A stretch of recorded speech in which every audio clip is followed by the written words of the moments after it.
భౌగోళిక రాజకీయాల్లో పైకి కనిపించేవి కొన్నైతే తెర వెనుక జరిగే నిశ్శబ్ద యుద్ధాలు ఇంకొన్ని ఉంటాయి. అంతర్జాతీయ వేదికలపై దేశాలు చెప్పే అధికారిక కారణాలకు లోలోపల ప్రభుత్వాలు అమలు చేసే అసలైన వ్యూహాలకు మధ్య చాలా పెద్ద వ్యత్యాసం ఉంటుంది. ఇప్పుడు సరిగ్గా ఇరాన్ విషయంలో మన భారతదేశం ఆడుతున్న చదరంగం కూడా ఇలాంటిదే. సముద్ర మార్గాల్లో ఎన్నడూ లేనంత ఉద్రిక్తత నెలకొన్న ప్రస్తుత సమయంలో ఊహించని విధంగా ఒక సరుకు రవాణా నౌకను ముసుగులు ధరించిన ఇరాన్ సైనికులు అడ్డగించారు. ఆ నౌక ప్రయాణిస్తున్న గమ్యస్థానం మన భారతదేశం. అవును, మన గుజరాత్ తీరానికి వస్తున్న ఒక భారీ కంటైనర్ నౌకను సముద్రపు దొంగల తరహాలో ఇరాన్ సైన్యం హైజాక్ చేయడం ఇప్పుడు ప్రపంచవ్యాప్తంగా ప్రకంపనలు సృష్టిస్తోంది. అసలు ఇరాన్ ఎందుకిలా చేసింది? మన దేశానికి వస్తున్న నౌకను అడ్డుకోవడం వెనుక ఉన్న అసలు వ్యూహం ఏమిటి? దానికి సమాధానంగా ఎటువంటి హెచ్చరికలు లేకుండానే భారతదేశం ఇరాన్పై ప్రయోగించిన ఆ నిశ్శబ్ద అస్త్రం ఏమిటి? ఒక్క బుల్లెట్ కూడా పేల్చకుండానే ఇరాన్ను ముప్పతిప్పలు పెడుతున్న ఆ వ్యూహం గురించి ఈ వీడియోలో చాలా వివరంగా తెలుసుకుందాం. కానీ ముందుకు వెళ్ళబోయే ముందు దయచేసి ఈ వీడియోను లైక్ చేయండి. అలాగే మన ఛానల్ను సబ్స్క్రైబ్ చేసుకోండి. ఎందుకంటే ఇది మీకు కేవలం ఒక సెకను పనే, కానీ మాకు మాత్రం ఇది ఎంతో పెద్ద సహాయం అవుతుంది.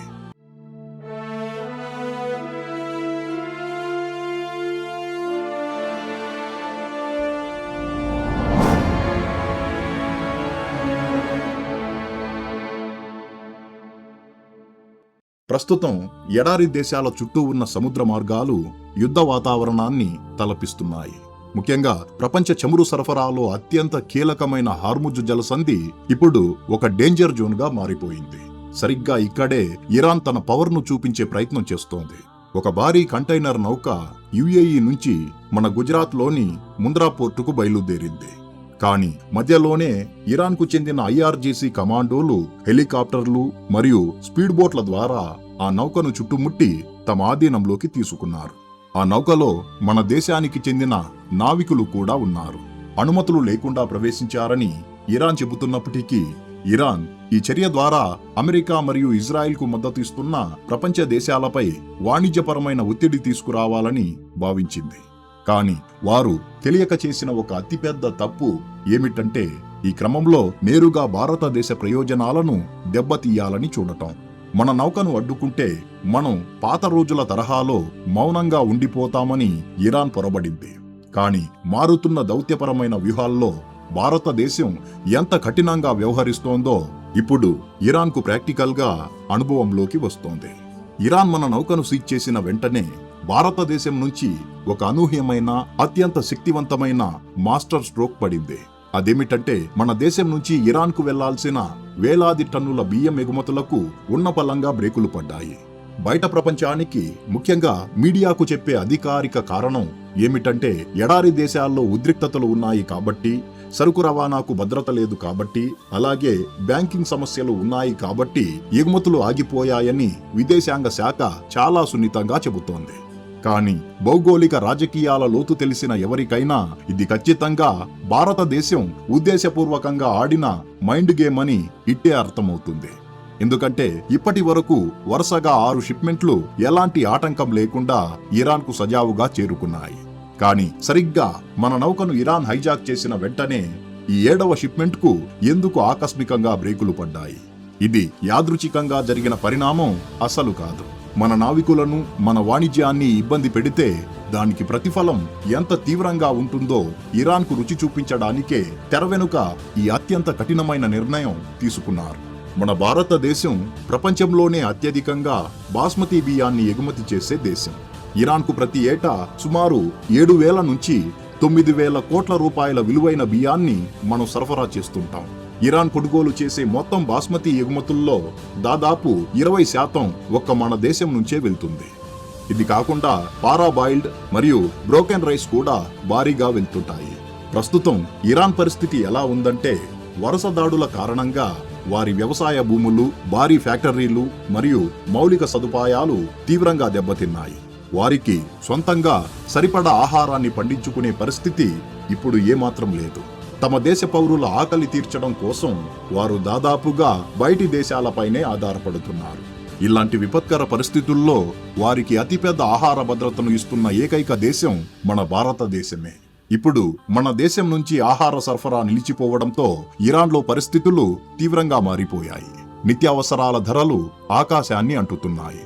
ప్రజలకు సరైన ఆహారం అందకపోతే వారు తమ సొంత ప్రభుత్వంపైనే తిరుగుబాటు చేసే అవకాశం ఉందని ఇరాన్ సుప్రీం లీడర్కు చాలా స్పష్టంగా తెలుసు. ఇది కేవలం ఒక వ్యాపార లావాదేవీ ఆగిపోవడం కాదు. ఇది మన దేశం ప్రయోగించిన ఒక శక్తివంతమైన ఆయుధం.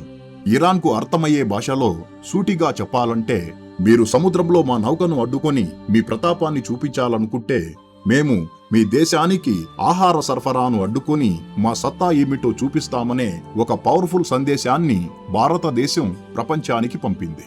ఒకప్పుడు ఎడారి దేశాలు తమ వద్ద ఉన్న అపారమైన చమురు నిల్వలను అడ్డుపెట్టుకొని ప్రపంచ దేశాలను శాసించాలని చూసేవి. ఆ చమురు కోసం అగ్రరాజ్యాలు కూడా వారికి తలొగ్గేవి. కానీ ఇప్పుడు కాలం మారింది. భౌగోళిక రాజకీయాల్లో ఆయుధాలు, చమురు ఎంత ముఖ్యమో ఒక దేశం విపత్కర పరిస్థితుల్లో ఉన్నప్పుడు ఆ దేశ ప్రజల కడుపు నింపే ఆహారం అంతకంటే 100 రెట్లు ఎక్కువ ముఖ్యం. దౌత్యపరంగా మన ప్రభుత్వం బయటకు ఎన్ని టెక్నికల్ కారణాలు చెప్పినా సరే, ఈ పరిణామం వెనుక ఉన్న అసలు ఉద్దేశం మా జోలికి వస్తే సహించేది లేదని ఇరాన్కు గట్టి వార్నింగ్ ఇవ్వడమే.